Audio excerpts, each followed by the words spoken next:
What's going on, guys? Welcome back to my channel. My name is Anthony and this is Watch With Me. Today we're going to be doing an update to my watch collection. I must say, not much has changed since my last video, but if you haven't seen that, please tune in and let me know what you think of my collection. Today it's really going to be more or less my kind of thoughts about my collection, where I'd like to go in the future, whether I'm thinking about selling it, trading it, or keeping it, and kind of my thought process behind each watch. So that's pretty much it, and we're gonna get into it right now. Let's do it. All right, so first we're gonna be talking about my Breitling Top Time. Now, I did a review on this watch not that long ago. This was actually one of the first watches I purchased that was a vintage piece. I purchased this Top Time along with my Wachman Triple Date. To be honest with you, I've never really spoke about what I paid for this watch or the other one, but I will say it was a tremendous value. You know what? This watch is really not worth that much on the secondary market. I'm gonna go ahead and say it probably is worth $2,000 at most, more so probably around $1,500, maybe $1,400. So that being said, it's a fantastic watch. It's only 34 millimeters. Something about this watch with the rectangle pushers on this beautiful pebbled leather Jean Rousseau strap. I just love wearing it with a suit. It's extremely understated, and it's a watch I don't see letting it go because, to be honest with you, right now, fortunately, $1,500 to $2,000 is not needed, and this watch is worth a bit more to me than that amount of money. Next, we have the other vintage piece I bought with it, and like I said, this is the Wachman Triple Date. I also did a review of this watch as well. This watch, again, I got it at a tremendous value. These go between $2,500 and $3,500. I will say that this one, not having any red on it, the white has kind of aged quite a bit. It has a tritium dial that has aged quite well. The markers match the hands. Just aesthetically, I think it's a beautiful watch. It goes really well with everything. And you know what? This strap was around $10 off eBay, and I couldn't have picked a better strap for this watch. Again, you know what? This one is worth a bit more than the Top Time, but it's a watch that I enjoy so much. I can't see myself selling it. It's just too cool of a watch, and fortunately right now, like the last one, I enjoy it more than I would $3,000.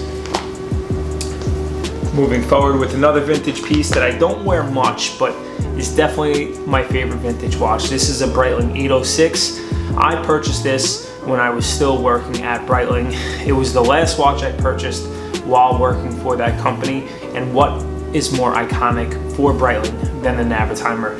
This is an 806, as I mentioned. It does have the AOPA logo up top, which is the Aircraft Owners and Pilots Association logo, and it doesn't have a Breitling logo, which is super cool. Not something that you would see nowadays from any company. This does have the beads of rice bezel, which is a bit more rare, and I love that about this watch. I purchased this watch for around $3,000 back then. I want to say it's probably worth around $4,000 now, maybe a bit more. This does have a tritium dial that's aged extremely well. The loom is still holding in the hands, and it's on this suede kind of distressed leather strap that I think goes so well with this watch. You can kind of see a trend. I think I like black dial watches with brown straps, and you'll see it as we go forward. You know what? It's interesting because I don't wear my vintage watches often, but I get so much enjoyment out of just opening up my watch box and just looking at these watches. And I think that's a lot of what watch collecting is really all about. It's not necessarily, you know, having to wear it, but looking at it, knowing that this watch is actually 60 years old and what it's been through. I've owned it for about 4 years now, and you know what? It's perhaps a piece I might let go one day, but right now, you know what? I love this watch. It's my favorite vintage watch. It reminds me of my time with Breitling, which I enjoyed quite a bit. I worked for the company for 5 years. So a very cool watch that I'm not gonna let go. This is another vintage watch that I purchased while working at Breitling. I remember I was doing the nightly reports, closing up the store, and I hopped on eBay real quick and I typed in vintage chronographs. This is a Pierce chronograph. It's not a well-known company, but they were making all their own in-house movements, which kind of makes it a bit negative because if you need to repair this watch, it's very difficult, and usually the cost of repairing these watches is higher than the cost of the watch itself. I purchased this watch for under $400. I see them go for around $1,000 now, and you know, it's a very cool watch. I love 2 register chronos, and it's my only 2 register chronograph where the register is at 12 and 6, which I really like. A silver dial that's kind of aged a bit. You can see it's very pink around the bottom portion of the dial, and the tachometer is in blue. So really nice color combinations on the watch. The case is actually very unique. I like the fact that the lugs are kind of raised on the case, so it adds a nice detailing on the watch itself. And again, this is like those first few watches I mentioned. It's not worth that much on the market, and it's worth more to me personally, so I don't see myself getting rid of them anytime soon. So next we're gonna get into my heavy hitters.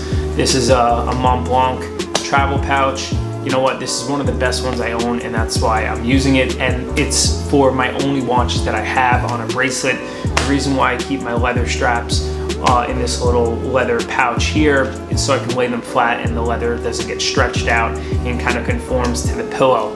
But being that these are on a bracelet, I think that they just look fantastic side by side. Silver and gold, or steel and gold rather. But this is my heavy hitter. I've done a review on it. If you're on my Instagram ever, I'm wearing this watch quite a bit. This is my Rolex Daytona. This is a 16528. I purchased this right before the big auction for Paul Newman's actual Paul Newman Daytona went up for auction. I knew that that auction was going to happen, and the Daytona is a piece I've always wanted. In my opinion, I think there's a lot of growth and value for this watch, and I knew that if I didn't purchase it at that time, it was just going to become extremely unobtainable for me. So I purchased this. At the time, it was in the high teens in terms of price. They range between 24 and 30,000 now. This is a S serial number, so 1993 to 1994.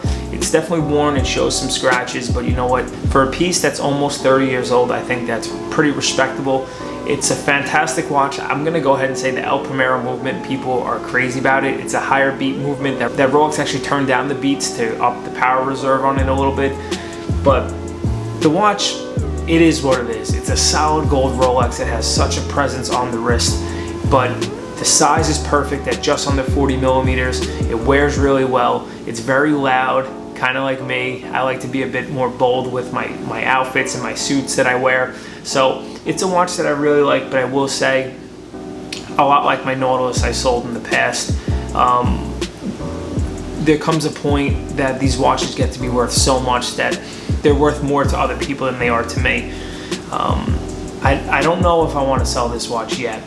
I'm thinking about it because I'm trying to purchase a home with my wife, and you know what, right now I'm kind of back and forth on it. The reason why I sold my Nautilus is because I was wearing this so much. This was my favorite watch. I was wearing it over my 5711. The 5711 wasn't worth that much to me, but this watch, it's not worth as much as the Patek, but it's worth a lot, and it could really help me out purchasing a home, so it might be going up for sale. But I will say this is my favorite watch I've ever owned, and it's the only gold watch on a gold bracelet I've ever owned.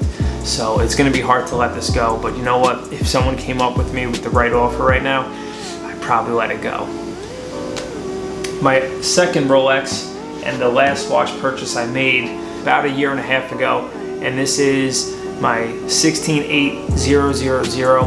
It's a transitional model for Rolex. They only made it for 9 months. This is the first time they were using the 904 grade steel, but this one does have a tritium dial, which I love. The lume on the watch has aged really well. It has a nice patina to it, and the dial, I've heard it nicknamed a sponge dial. I don't know if it was water damage. It doesn't seem like water damage to me, but it's kind of spotted, and it adds this uniqueness to this watch that you just can't beat it. In my opinion, this is my go-to watch. I wear this more than any other watch. This is the perfect one watch only collection. It just goes so well with everything. In fact, this is a little bit different than an ordinary Submariner. It really adds character to it. It can go under the radar, but for a real watch guy, once they pick it up and look at that dial, it's really something special. This is from 1987, not a birth year for me, but actually a birth year for my wife. But a very cool piece, and to be honest with you, I don't think I'll ever sell this watch. I bought it celebrating a big job achievement I did at my previous role at Bremont, and you know what, it's a very cool piece, and although I don't like it more than my Daytona, it's just so much more wearable, and that's why I'm never gonna let it go. Next we have this Girard-Perregaux. This is a watch that I don't wear at all, to be honest with you. It needs to be serviced. It doesn't run properly. I mean, talk about timekeeping. It's probably plus or minus 4 minutes per day. It's ridiculous, but it's a very cool watch. Girard-Perregaux, in my opinion, is a very cool company. I like a lot of their watches. They don't sell that well, but you know what? It's a very cool company, and you can pick up some of their vintage pieces very, very cheap. But this watch was given to me by a very good friend, and you know what? I'm gonna hold on to it for a long time. In fact, I think I would like to get it serviced soon so I can start wearing it. I think this is a very cool watch to wear with a suit. Next, we have my Nomos. Now, this is a very important watch to me. This was actually a gift from one of my best friends for being in his wedding. It has my name engraved on the back, and this is such a fantastic watch because at first glance it's so minimalist. It's extremely understated, but I think with the kind of concaved subdial at 6 o'clock for the seconds, with the pop of the orange and then the blue on the index markers with the orange outline, it just really pops. It wears fantastic. I really like this gray suede strap, and you know what? It's just such an important watch to me because it's a gift, a very generous gift from a good friend of mine, one of my best friends, for a very special day that I was so honored to be part of.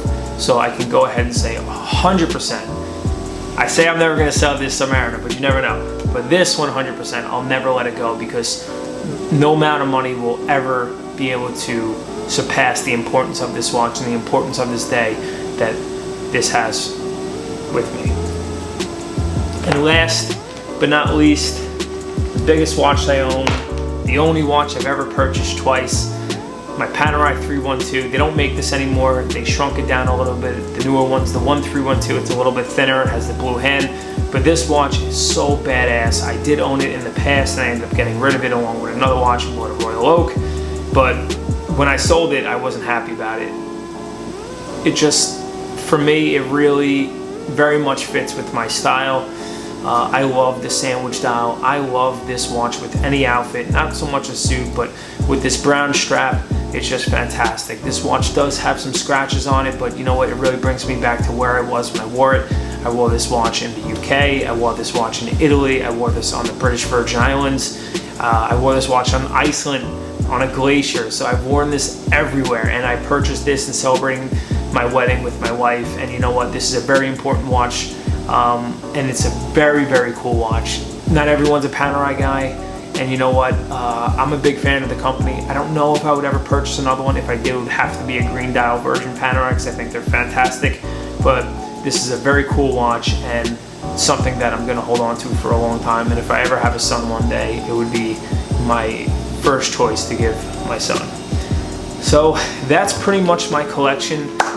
In terms of what I want to purchase next, I would really like to get another Rolex, as everyone would.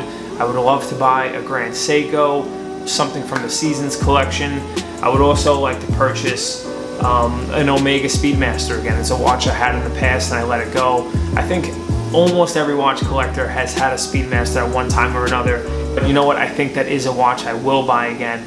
I love it on the bracelet. I love it on a NATO strap. I love it on a leather strap. It's very versatile, and I think the Speedmaster is probably one of the best watches ever created, and definitely one of the best watches under $10,000. So 100% the Speedmaster will be in my collection again one day. If I get rid of the Daytona and get a house, I do think that I would eventually buy either a Royal Oak again or try and get a Daytona at some point.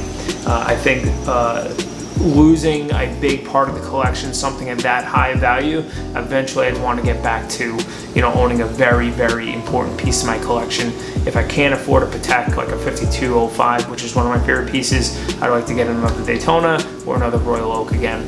But in terms of other watches, Grand Seiko and a Speedmaster will be in my collection again one day. But that is it, guys. You know what, a bit of an odd video, but just thoughts on my collection. I would love to know what you guys think of my watches. If you were buying a home and you needed some cash flow, which watches would you sell in the collection, or would you not sell any at all? I would love to know. But that's it, guys. Let me know what my next watch purchase should be and what watch I should let go. I hope you enjoyed the video. If you did, don't forget to smash that thumbs up. And if you're watching this video and haven't subscribed yet, do me a favor. Just hit the subscribe button. It's just one click and it means a lot to me. I'd appreciate it. But that's it, guys. Until next time, take it easy.